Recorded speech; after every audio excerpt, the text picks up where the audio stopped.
first I wanted to introduce our speaker and hear from Jeannie Sager, who's the director of the Women's Philanthropy Institute at the Lilly School of Philanthropy at Indiana University. We all heard at Town Hall last year from Andrea Pachter, who is Jeannie's immediate predecessor. And I met Jeannie very briefly at the Catalyst conference. Several of us did, right before we all went into lockdown. And we had plans to see each other again in Chicago in April, and instead got to just connect online. And I wanted her to connect with y'all today so that we can connect some of the really great work Impact Austin's doing locally with some national trends, and see some places where Impact Austin is leading the way.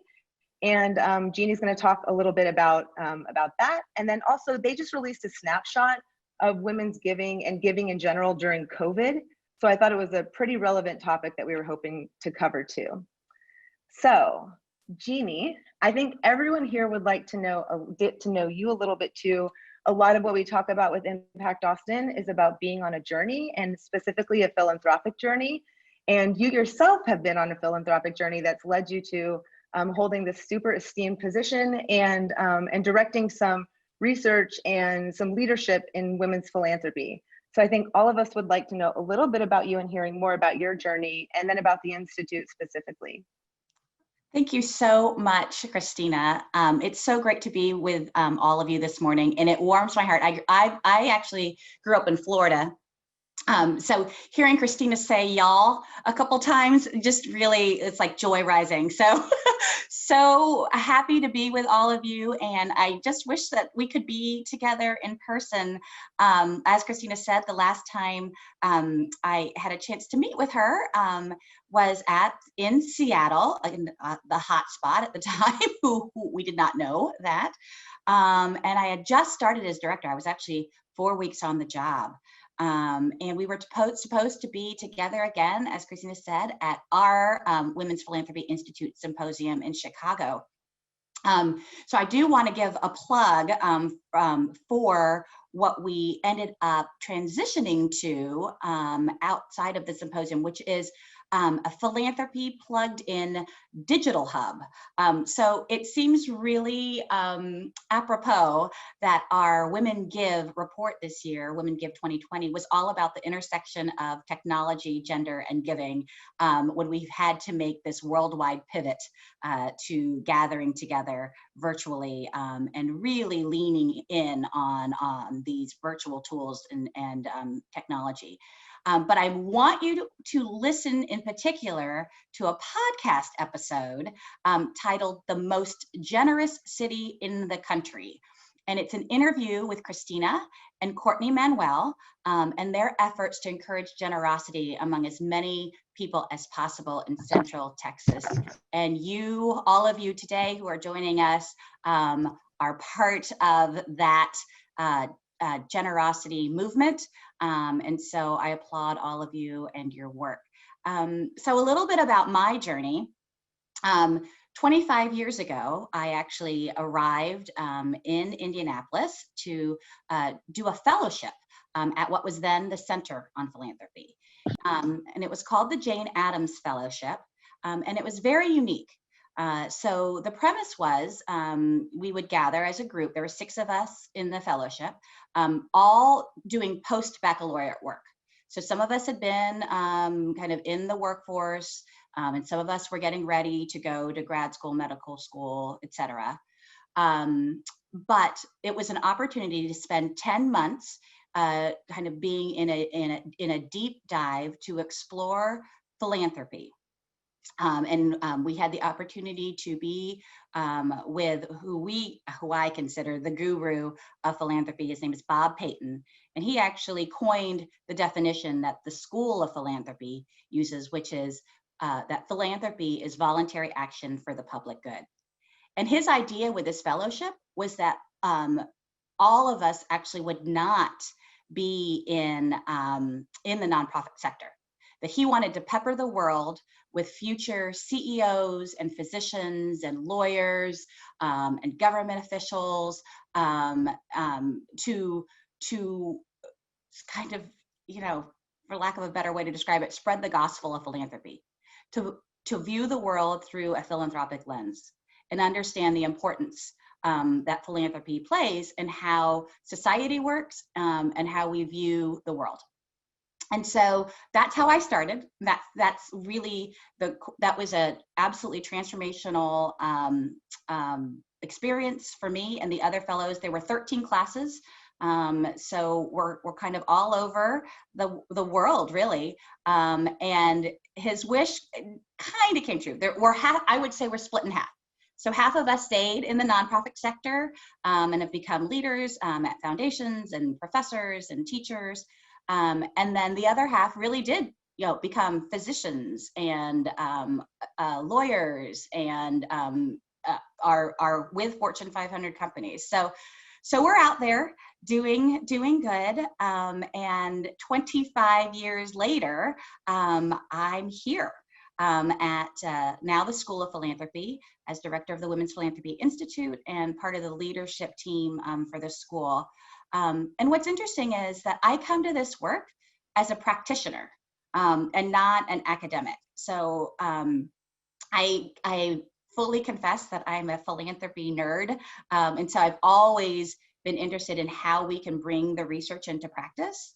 But for the last 25 years, I've been in fundraising and in nonprofit leadership, both in higher education and healthcare.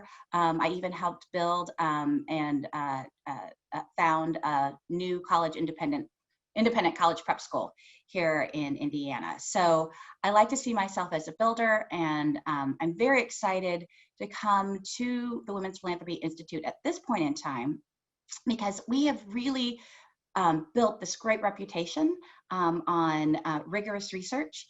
And what we've been talking about in the last couple of years at WPI is, research is just the beginning. It's what you do with it that matters. And so to be able to play a role coming in as a practitioner to really help others, really put our research to practice to grow women's philanthropy. So that's my journey and how I came into this field. And I'm just truly grateful to be here and be here with all of you. Thank you so much, Jeannie. You are part of a professional sector that I think all of us are professionals or semi-professionals, or a lot of our members who philanthropy is a life's calling like yours. So I think we can really relate to that piece of your story. You also get to work in it all day. And so you have access to great research and trends and big picture. And I think that we here in Austin, Impact Austin members, we know our Impact Austin world really well. And I think we also look externally, both for places to lead and also new big ideas. And so instead of needing to go to Indiana to meet you, you're getting to bring some national ideas, trends, data, and anything else you think would be relevant to share to our group right here. So I think this would be a great forum to share some of the either recent data, or if you want to go over, I think some of the technology data too, but wherever you want to get started. Great, thanks, Christina. So I just want to again kind of level set for those of you who aren't familiar with Women's Philanthropy Institute. I know that we have been very engaged with Impact Austin over the last several years, but it's always good to remind everyone that we are the only research institute in the world dedicated solely to the study of gender and philanthropy. And the school is the only school of philanthropy in the world as well. So we have a very big platform to share the work. And so our sole purpose is to conduct, curate, and disseminate research on women's philanthropy, and with the mission to grow women's philanthropy. And a reminder again that this field of study is reasonably new.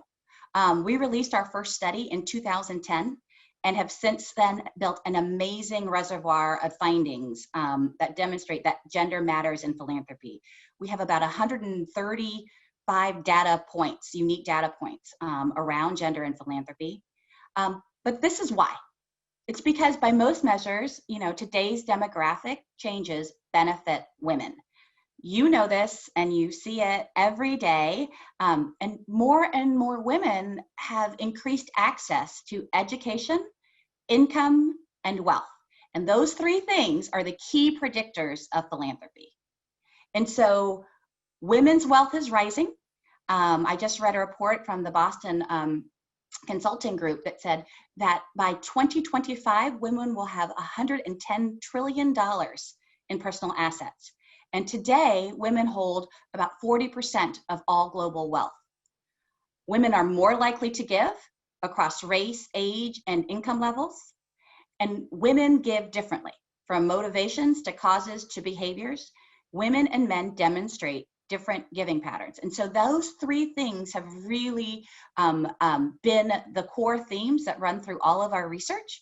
And so I encourage you to visit it, but it makes the case, and it makes a very strong one, that if you leave women out of the conversation with regards to leaning into generosity, then you're really missing an important voice.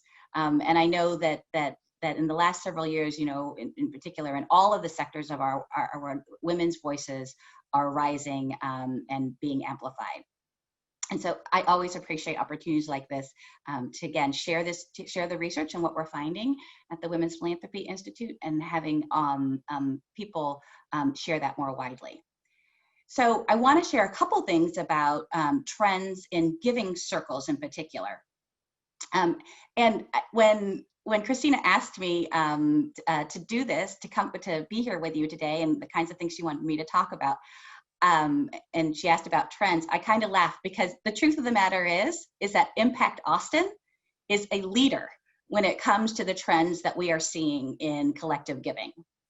And I know that all of you are going to see yourselves in Impact Austin in some of the data points that I'm about to share.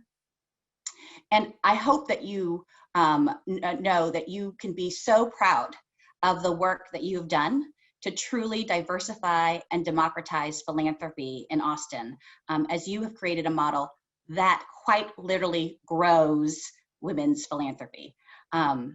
So I'm going to talk about three trends that are happening right now. The first one is that collective giving or giving circles are trailblazers when it comes to inclusive philanthropy. So our 2018 report on Giving Circle members found that Giving Circle members tend to leverage their networks more strategically for philanthropic advice. Women like to give together, and they like to talk about it, and they like to share with their friends, and they like to get advice from each other. Their philanthropic networks are also more diverse in terms of race, religion, and socioeconomic status than the networks of non-members. And secondly, collective giving circles, they are attracting newer members who are more diverse in terms of age, income, and race. In particular, Latinx participation is more prevalent in newer giving circles. So what's great about collective giving and giving circles like Impact Austin is that it provides an access point for a larger group of donors to kind of come in and experience what we like to call at the fundraising school, the joy of giving. But it's that accessibility and the opportunity to really bring in all of the resources that women like to consider when they consider philanthropy. And that is time, talent, treasure, testimony, and ties. And then I think you can also add now a sixth one, which is trust, which are all things that collective giving opportunities provide for women. The second trend that's happening right now is that there are new resources available to grow giving circles. And I imagine some of you have heard of this new collective group called Philanthropy Together, whose mission is to really is to really grow this giving circle movement. So some numbers. So in 1995, there were 50 giving circles. In 2010, that grew to 550. In 2020, we're about 2,000 giving circles. And in 2030, they're projecting that there will be 3,000 giving circles. So all of now these giving circles, again, continue to be majority women coming around in terms of identity, but it's attracting all kinds of other groups who want to come together based on identity. And American Giving Circles have engaged at least 150,000 people and have given away as much as $1.29 billion. And our studies have shown that people in giving circles donate more money and time to charities than individuals that are not in a giving circle. And so Philanthropy Together is a new organization that's led by Sarah Lomelin, and it launched just this year. I mean, what a year to launch. But it seeks to propel the giving circle movement over the next 5 years. And their mission is to diversify and democratize philanthropy by creating hundreds more giving circles and also helping existing ones thrive. And so they have 4 strategic focus areas. One is showcase. And so they want everyone to know what a giving circle is. And they're leveraging new outlets for that. So they really want the idea and definition and understanding of what a giving circle is to go into mainstream. So really pushing out and working with public relations firms and media firms so that more of our general population understand what a giving circle is and becomes interested in potentially forming one. Strengthen is their second focus area, which means that they want to connect existing circles and, more importantly, provide support for those circles. And then we talked about growth, so they want to scale. They have a goal of creating helping to get hundreds of new giving circles started. And in this particular world where we've shifted everything to a virtual platform, they have this great new kind of like a course and workshop called Launchpad. And people can apply and they go through several webinars as a cohort and learn from each other and learn from Philanthropy Together about how to start, best practices with regards to starting a giving circle. And then lastly, sustain, which is they want to make sure that the collective giving field is thriving and that they're all supporting each other and innovating. So super exciting work that Philanthropy Together is doing. And so I would highly encourage you to kind of check them out. And the last thing I want to talk about in terms of trends for collective giving and giving circles is this notion of challenging what we'll call the nonprofit industrial complex. So when we look at philanthropy, we're thinking about there tends to be sometimes this idea that there's donors on one side and then this whole nonprofit industry on the other. And so there's this growing idea that giving circles provide a different option, that they're an alternative to this, how we've begun to institutionalize philanthropy. And so there are a couple of things within that that I want to provide as example. So there's this idea of adopting what they call trust-based philanthropy. And there are a lot of giving circles that are adopting the trust-based philanthropy pledge, which really helps democratize and diversify philanthropy because it opens the door a little bit wider. And so the 5 tenets of this pledge include loosening or eliminating restrictions on current grants, making new grants as unrestricted as possible, reducing what we ask of our nonprofit partners, contributing to community-based emergency response funds, and committing to listening to those communities least heard. And so really turning things on its edge by allowing those agencies that are truly doing the service and doing the work, the on-the-ground work, to do their work. And trust that they know their clients and they know their mission and that they're doing all the right things to make a difference in their communities and in society. And so that brings me to the second example, the idea that collective giving circles and collective giving and giving circles are starting to affect and champion systemic change and to play a role in that. And so I have a great example from the Women's Giving Alliance in Jacksonville, Florida, who's really on the cutting edge of this practice. So The Alliance has invested $6.5 million since 2001 to improve the lives of women and girls, and actually even established an endowment that has grown to more than $3.5 million. So that was in 2000, so started in 2001. And so in 2011, it launched its first 3-year strategy to allocate awards in the single focus area of mental health, and then later adopted a second focus area, breaking the cycle of female poverty, and then moved to the forefront of convening local organizations and individuals around that issue, forming a coalition called Lift Jacksonville. And so I share all of this because it's through this effort that those Alliance members advocated in the Florida State Capitol for a new law that banned marriage for children under age 17. So it's just a great illustration of how they moved philanthropy and to not only serving communities at need, but then championing those communities in the State House and creating systemic change. And so that's I think there are a lot of giving circles who are becoming more interested in how they can do that.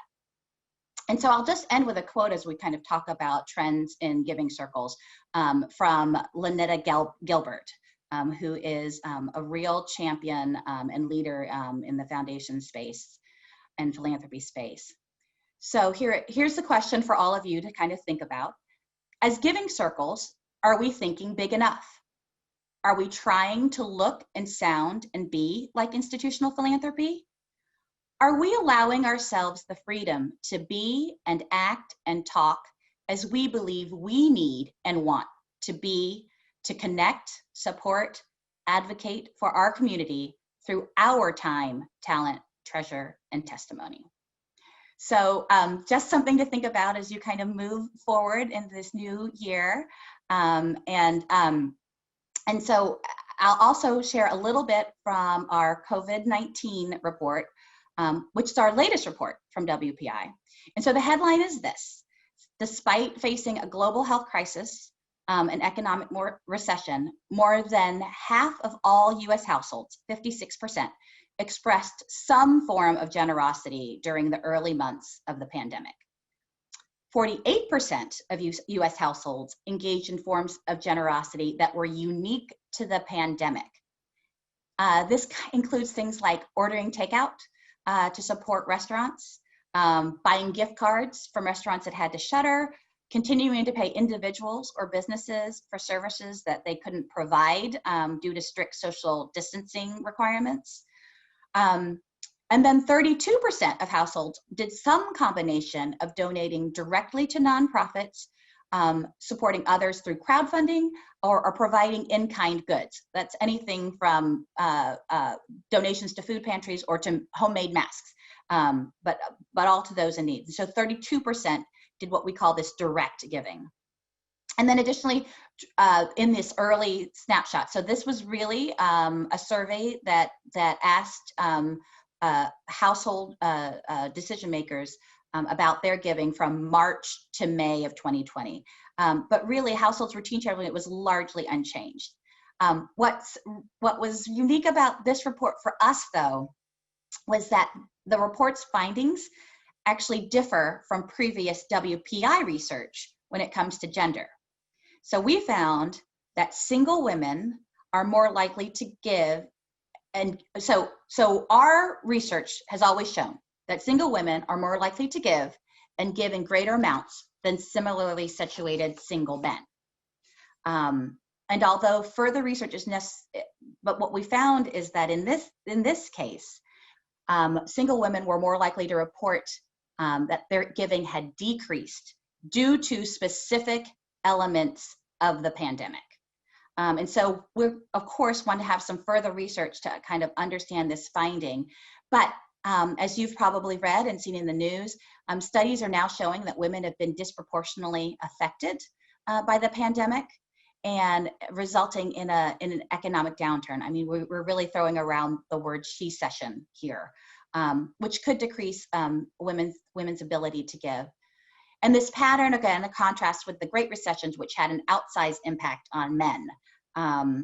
The other piece to this that we think might be a reason that they're reporting the potential decrease in the giving is that women's preference, they prefer to give collectively and collaboratively. And so, the lack of community interactions during the early months of the pandemic may have had a dampening effect on their giving. And then lastly, I'll share in terms of COVID and giving circles that they have been, in particular, the frontline responders in addressing the pandemic in their local communities. For instance, the New York Women's Foundation established their Resilience New York City COVID-19 Response and Recovery Fund with $1 million fund. Women Give San Diego sped up their decision-making process and awarded general operating support grants for the very first time in its history this year. And so collective giving networks have been actively sharing lessons and experiences with each other, such as encouraging fast-tracking grant timelines, launching local response funds, like I shared, but also supporting members within their networks and adopting, again, the trust-based philanthropy pledge. And then really looking at and examining the most vulnerable populations in their own communities, as well as reaching back out to past grantees to see how they've been helping. So that's just a couple of examples of how giving circles have really responded to COVID-19 and the pandemic and what's happening in their communities. And so that's what I have for you today. Christina, I hope that's what you were looking for. That was exactly what I was looking for. I'm hoping that we have some time to talk about, to ask questions and answer some questions from the audience. But again, just want to applaud all of the work that you're doing and how you guys are really, truly leading the way. Impact Austin is leading the way in how collective giving can make a true impact in philanthropy around the world and around the country. It is wonderful to hear you say that, and also it's propelling us to continue to do some of the really great work we're doing. And so I had a question from the audience about, the person said, thank you and great information for Impact Austin. And have you seen how other collective giving circles are using the trust-based philanthropy pledge? Or do you know that other giving circles have used the pledge? So I think it's still a relatively new trend. Okay. It's like brand new. Yeah. And it's quite frankly, it's new to, again, I'll call it the nonprofit industrial complex. There's still just a handful, I would say there are about a dozen to 20 foundations that have really actually adopted trust-based philanthropy and are executing it in their own grant-making work. The Ford Foundation. It's like the Ford Foundation, and then I think that's a piece of this. That's a piece of the larger work that I think we're talking about. We're actually our theme for our town hall this year is trust-based philanthropy. So I saw that you have Pia Infante coming to be your keynote speaker, and she is definitely a leader in this space and a great advocate for the work. And so she's going to be able to provide all of your members with some great information about how it works on the ground. But essentially, I think the piece about trust-based philanthropy and why giving circles and other Impact 100 organizations are looking at it is the idea of really allowing those grantees to do their work and to be able to focus on that as opposed to constantly chasing dollars. And so I think in particular for Impact 100 members who are engaged in the grant making process, they do get to build relationships with these organizations. And they do, and what happens when you build a relationship is you build trust. And so you get to a place where perhaps you feel like you feel like you have a responsibility to make sure that the dollars are used appropriately and wisely and are being directed the way that the donor has intended. But on the other side, you want to make sure that you do that in a way that doesn't impede the actual work and mission of the organization. And moreover allows the organization to use your gift and your grant to leverage other dollars, again, without having to create extra work that is actually not going to the mission and actually doing the work that you were so excited about and drawn to. And so I think in ways that Impact 100 other Impact 100 groups are looking at it is, again, that idea of how do we streamline the grant making process and the grant reporting process, not only for these institutions and organizations, but also for the members.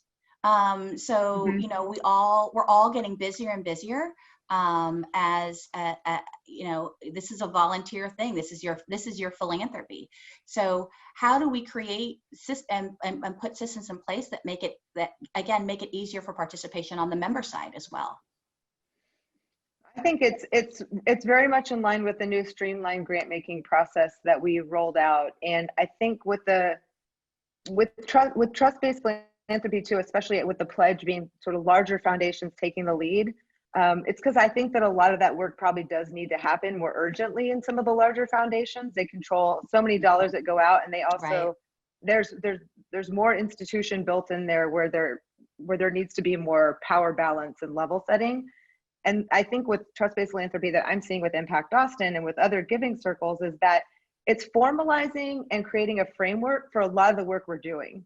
It's giving some language around like why Impact Austin members are matched with the community partners. We have community partner liaisons that are matched with our community partners after they receive a grant, and those are long-term relationships that we're building on trust. And I think especially for our donors and members, how much direct interaction and engagement they actually have with nonprofits, both during the application process and beyond, and becoming real champions for those causes. It's really I think we're moving in this direction of formalizing, I think, a lot of the great work that we have been doing too. Yeah. There was another question. Oh, sorry, okay. Jeannie, go ahead. I was just going to say that, you know, another result of the Impact 100 model is this idea of being able to introduce members who to the work that's happening that they might not have been introduced to before in their other, you know, in their everyday life. And so, you know, you're creating a base of advocates for work and passion that maybe some members never even knew that they had yet until they engaged in that activity. So I think this may be, there's another question, and then I think I can tie some into Impact Austin too, and just give y'all just a brief update. And I think they're highly relevant, so I'd love to fill you in too, Jeannie. The other question is, as far as networks out there, and Impact Austin is, we're a standalone nonprofit, just for context, we're a standalone nonprofit, so we're not a community foundation, and we're not a formal member of the Impact 100. They were a model that we looked at when we were founded, but we're not a formal Impact 100. But we know that is one network out there, and then Philanos, which was Catalyst, is a network. Do you see other networks of giving circles either forming or out there that we may be able to plug in with? So I think Philanthropy Together, as I mentioned, is a great resource. I don't know what Sarah's plans are, you know, for creating an actual cohort within that. Okay. But I think they do want to serve as a connector. So if there are other impact, you know, similar Impact Austin groups in terms of model, like trying to find them together. So the Philanthropy Together is actually a really great example of how an institute like the Women's Philanthropy Institute serves as a convener.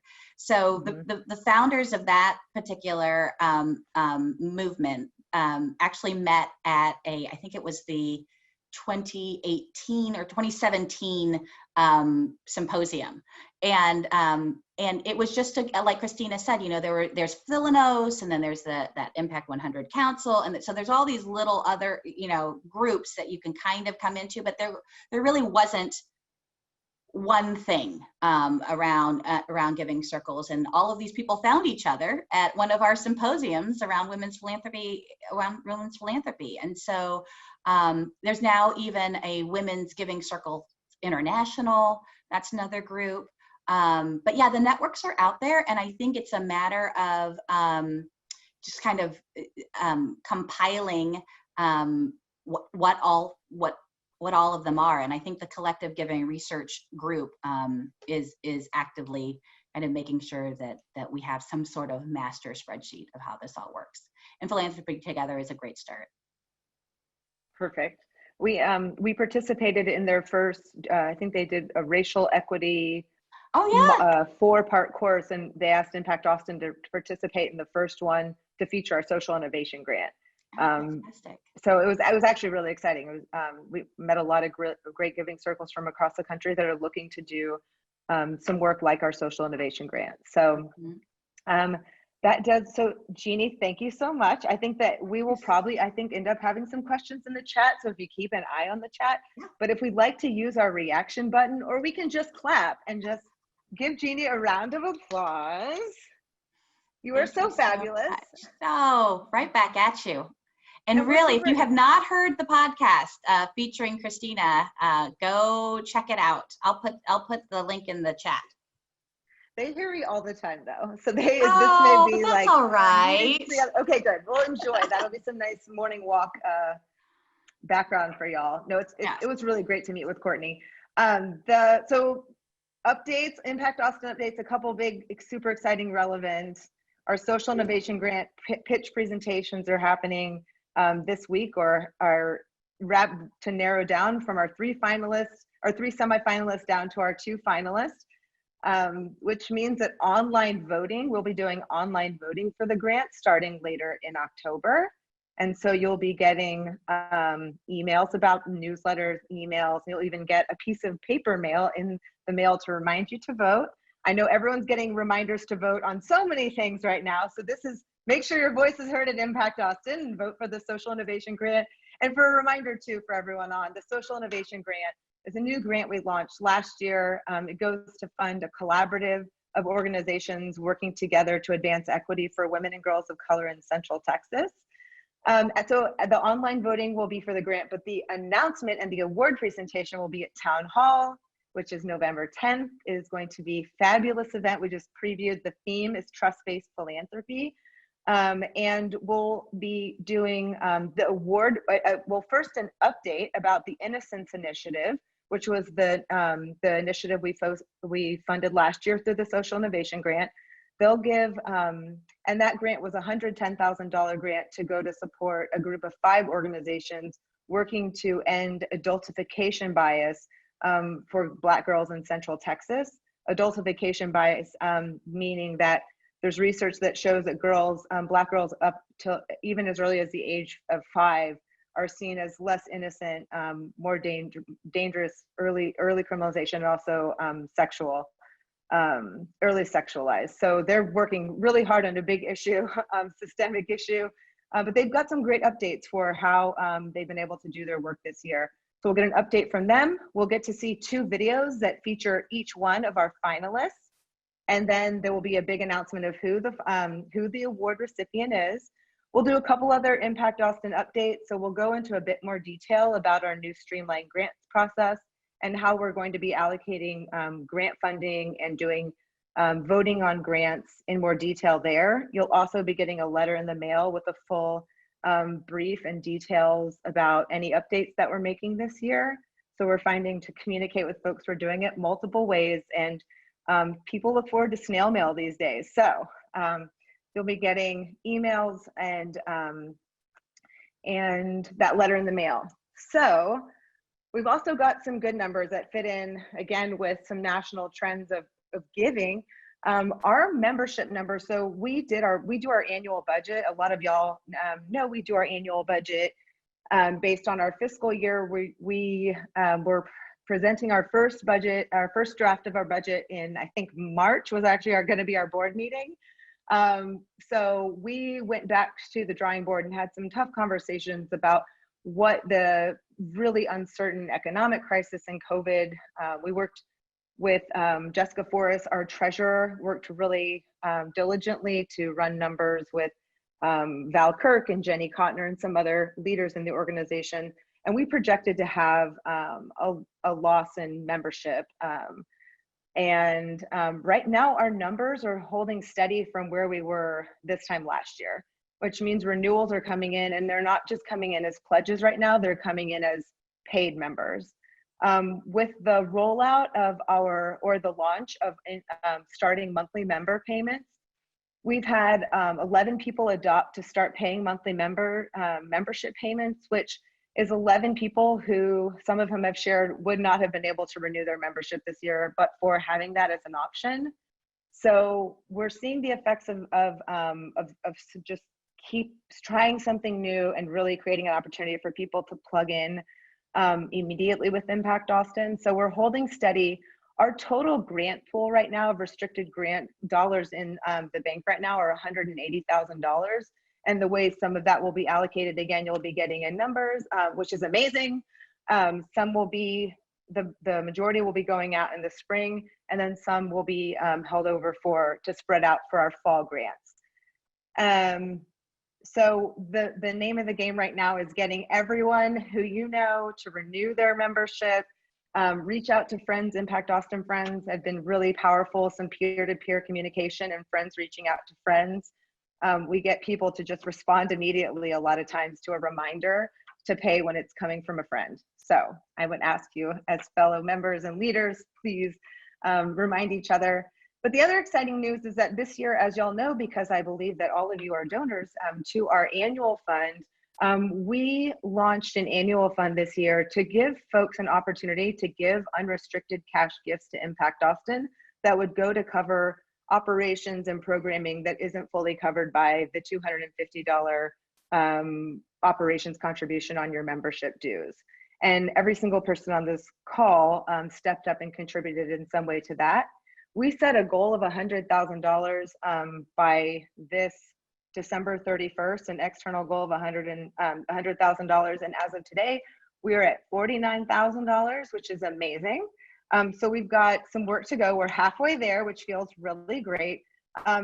This is a little bit of a new way of doing business for us, because we're formalizing, while we are formalizing a lot of the giving that y'all have done over the years for Impact Austin, and really trying to create more formal programming and some stewardship and ways to continue to interact with y'all on an ongoing basis.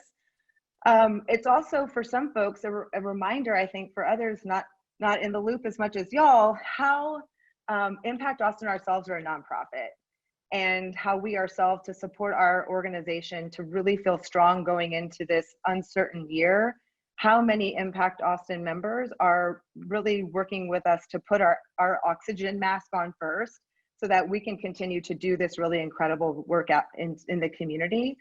And so in a sense, we're bolstering our capacity right now with y'all's contributions going to increased technology cost, staff time, and also truly changing everything over to a virtual format.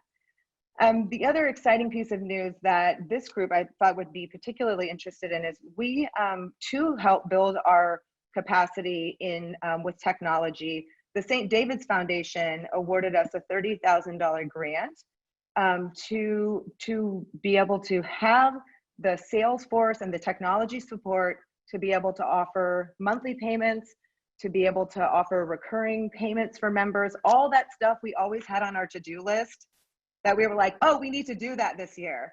This year, we had a foundation say a $30,000 investment in Impact Austin is going to crank out close to $1 million in the next couple of years.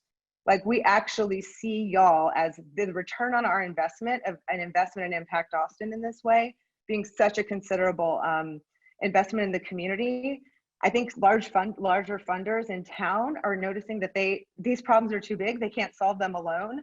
It's going to take every single philanthropist, everyday philanthropist, what y'all used to call yourselves ordinary women making extraordinary impact, even though there's nothing ordinary about any one of you.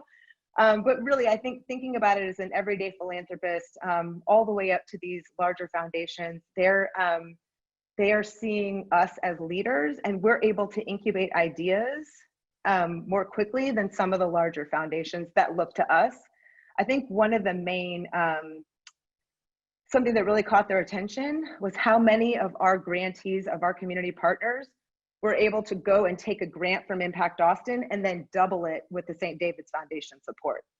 So Measure, after the Innocence Initiative, they got a grant from the St. David's Foundation because they were able to demonstrate support from 500 women in the community.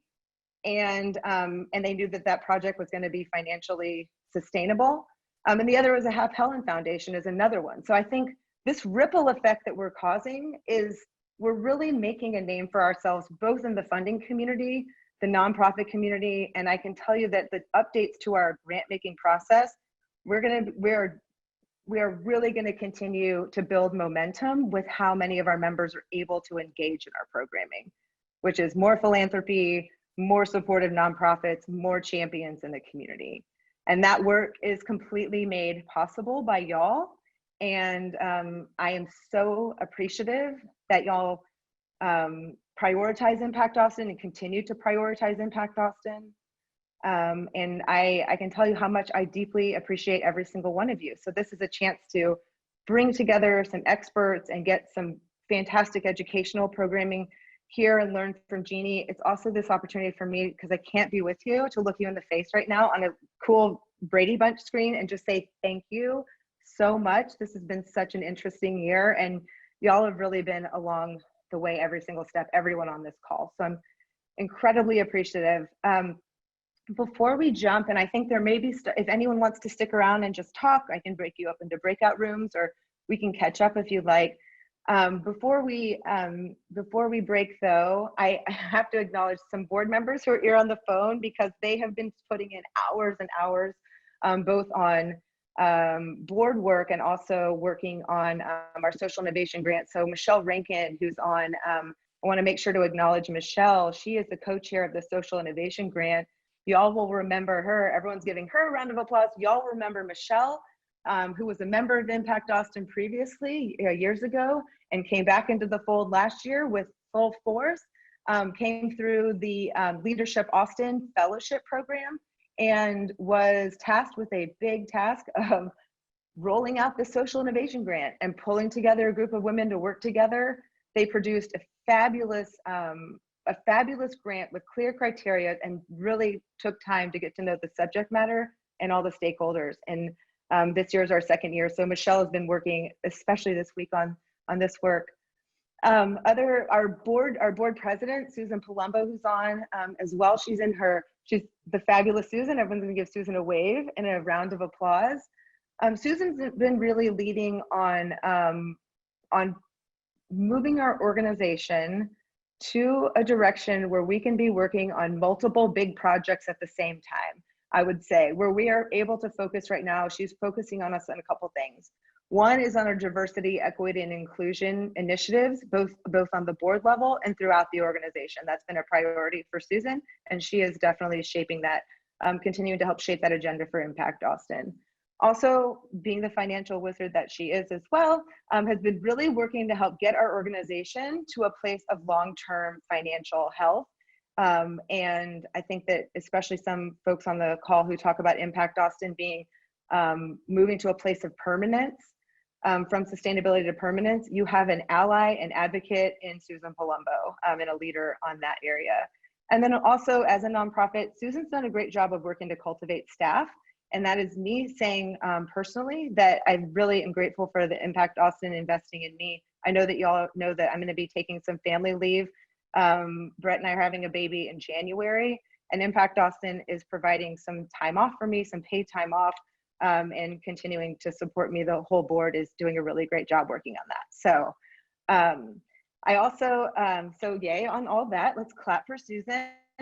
Jessica Forrest, our treasurer, who's on. I mentioned Jessica. I'm sure she doesn't want too many moments in the limelight, but I have to say how much she and I have talked about the big goals that we've set for ourselves, whether or not they're possible. And I think that Jessica has been definitely one of the people who's had a positive and also realistic outlook. And I think she knows that how possible a lot of our fundraising goals and our big goals are, because she knows about women like you too, and how aligned y'all are in y'all's generosity. And then Rebecca, of course. Hi, Rebecca. Rebecca Powers, our founder, who's also here on, so wave. I know it's good to see you, Rebecca. And I know y'all saw that Rebecca's actually working on a book about Impact Austin.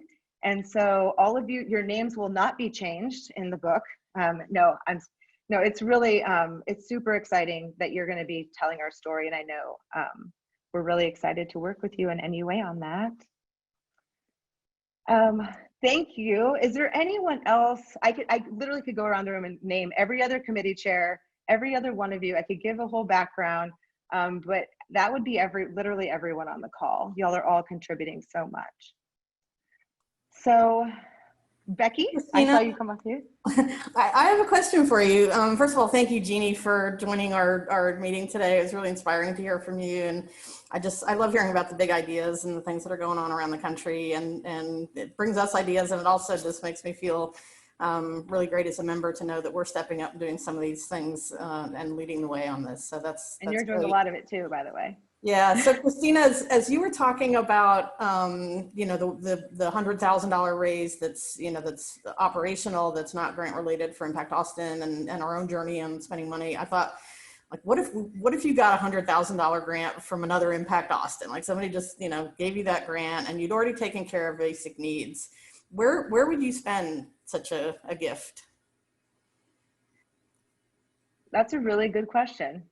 And I'd say, as you and I have had conversations about Impact Austin, what's really core to Impact Austin, and I think all of us can probably agree, investing in our members, investing in our community. And I think $100,000 would probably open Impact Austin up to having additional support for programming, for some of our absolute key programming. And our two key programs are our grant making programming and our member engagement, our member education programming. So I think these two obviously go hand in hand. I think our organization has relied so much on volunteers for years and years and years. And I think that $100,000 would open Impact Austin up to having paid professional staff on working on, and there are some models out there too that I can give you of sort of the third staff member that some giving circles have brought on. There are only a few that do. And they tend to go for a member relations and cross with a program staff. So they'll work to put together the work that we kind of do on like a third shift in some way, like work to put together educational programming, working to support our grant making too. That I think that from the feedback, especially, I mean, for you, Becky, of how much probably we could do that would make our grant making more meaningful, still meaningful for members and not so labor intensive, that we would not be able to engage volunteers who may have less time to give than some of our volunteers have for years. So I think $100,000 could be a bridge to move us from relying solely on volunteers to also relying on volunteers, but harnessed by paid full-time professional staff to keep administration running, technology running, and keeping our organization running. So that's where my head is. I'd obviously talk to the board about this, and probably many of you would be advisors, because if I went to an impact group to seek $100,000 grant, you know, I wouldn't do it alone without every single one of you. So that's where I am. I'm one voice in the room, but that's where I see the organization moving long term if we were able to secure something like that. I love that. Thank you. Thank you, Becky. I am here for any questions just like that. And many of you have my cell phone and my email, but I'm going to reshare again so you can save it. But I've really appreciated the time that all of you have spent and made for Impact Austin today, and for especially the last year, how many hours and time and dollars y'all have put into this organization. So thank you.